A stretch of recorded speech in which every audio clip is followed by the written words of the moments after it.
Okay, hi everybody. This is my tutorial on how to make tortillas. And this is really easy, it's fast. Show you how to do it. First of all, got some more real salt. Mined in Utah. It's got the minerals in it.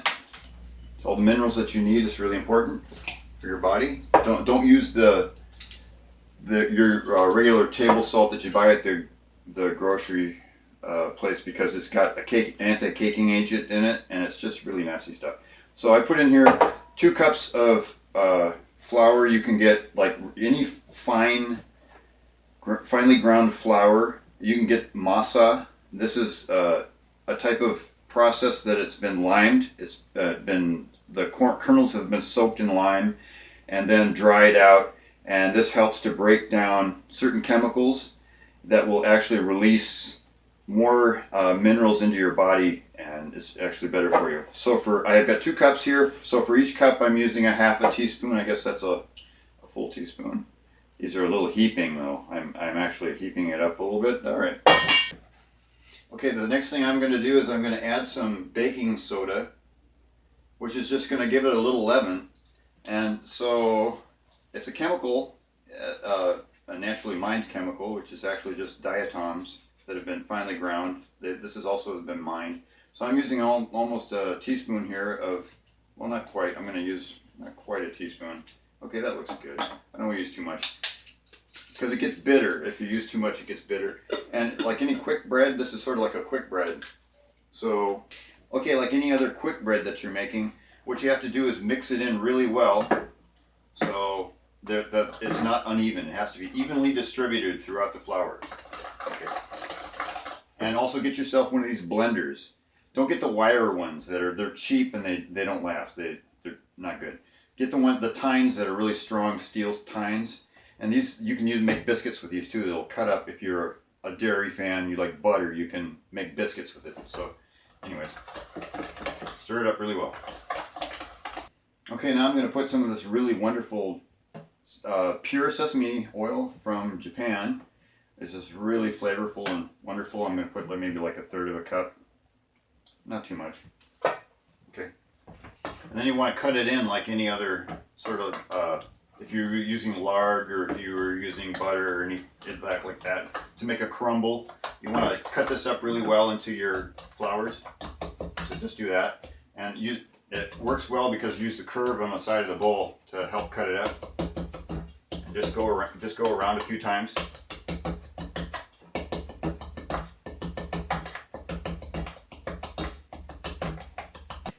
Okay, now you can see it's pretty well incorporated into here. So you make a well, and it's about 1.75 cups approximately. So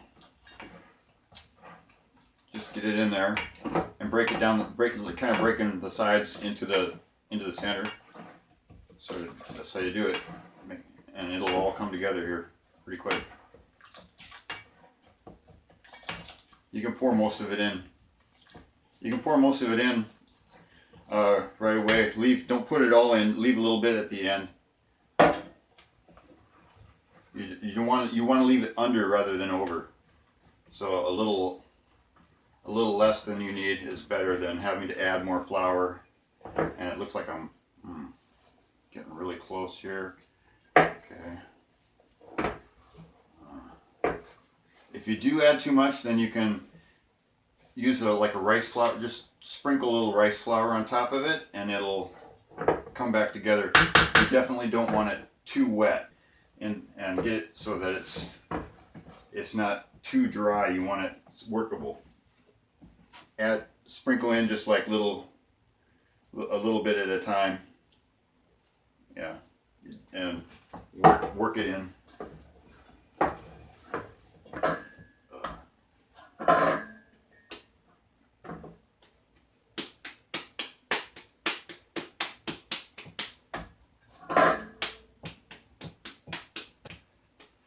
Okay, form it up into a ball in your hand, and then I'm going to let this rest for about 15 minutes or so, and let the particles, the starch, absorb all the moisture that I just put into it.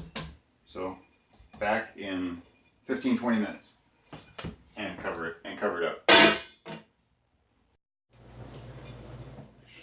Okay, so I've returned. I went out and did some business, ran around town, and then on my bike, and then I came back. And actually, this has been sitting here for, I don't know, 5 hours. It doesn't matter, as long as you use it like within a day or two.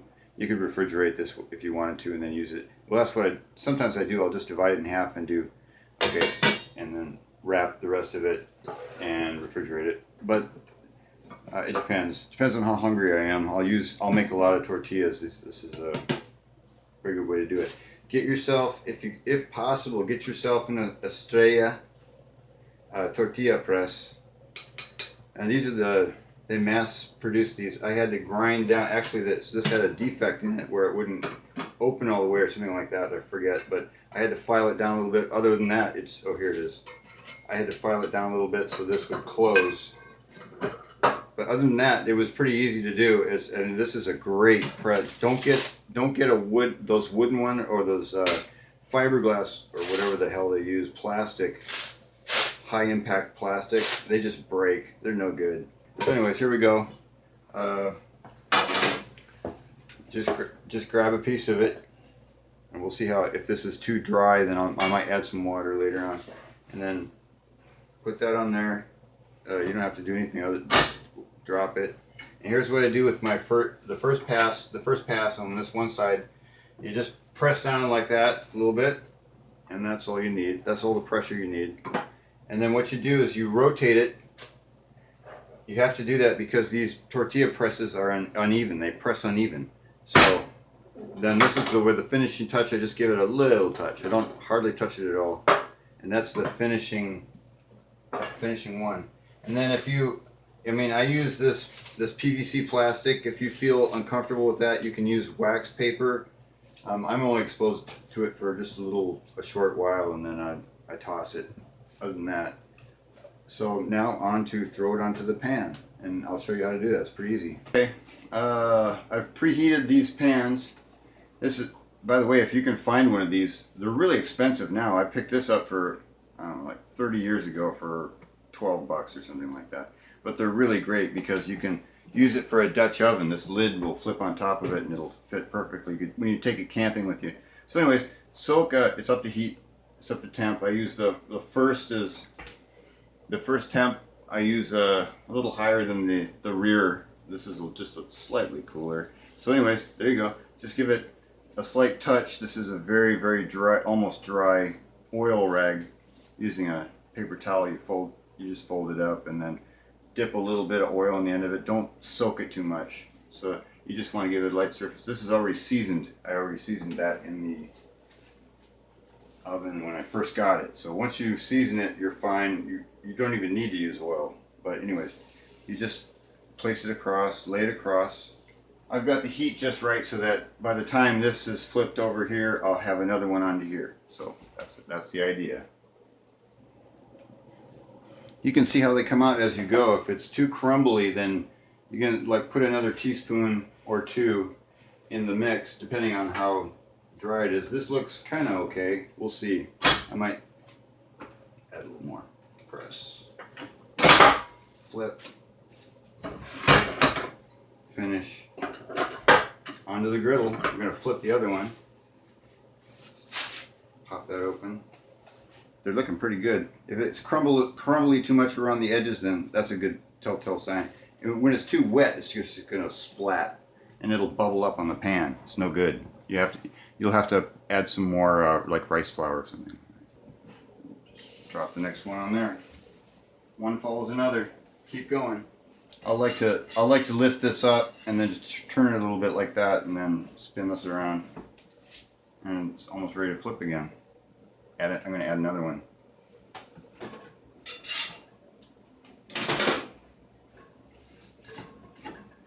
Just clean that off a little bit. Those little crumbs, clean them off. Okay, as you finish up, you can see that I'm filling this rack up. This is a professional rack. The mesh is a little closer. I got this at a local, superstore.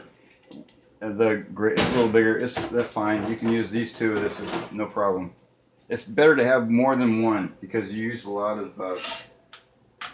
You can make a lot of tortillas if you want, or you can shuffle them off and throw them on a plate, cover them and throw them in the oven, just if like you're having a big dinner or something like that. Yeah, just flop it over onto your hand and then peel it back, and then ta-da! Huh. Okay, this is the last one. Woo! It's pretty good. I already ate like a few of these. I think like 3 or 4. Man, they're so good. I put a little of that mayo that, if you watch my other recipe, slather it with mayo, and then with the hard-boiled eggs, that other recipe that's on YouTube, check those out. And it was just delicious as a snack. I love them. I love it. So try it out. The end. Bye-bye.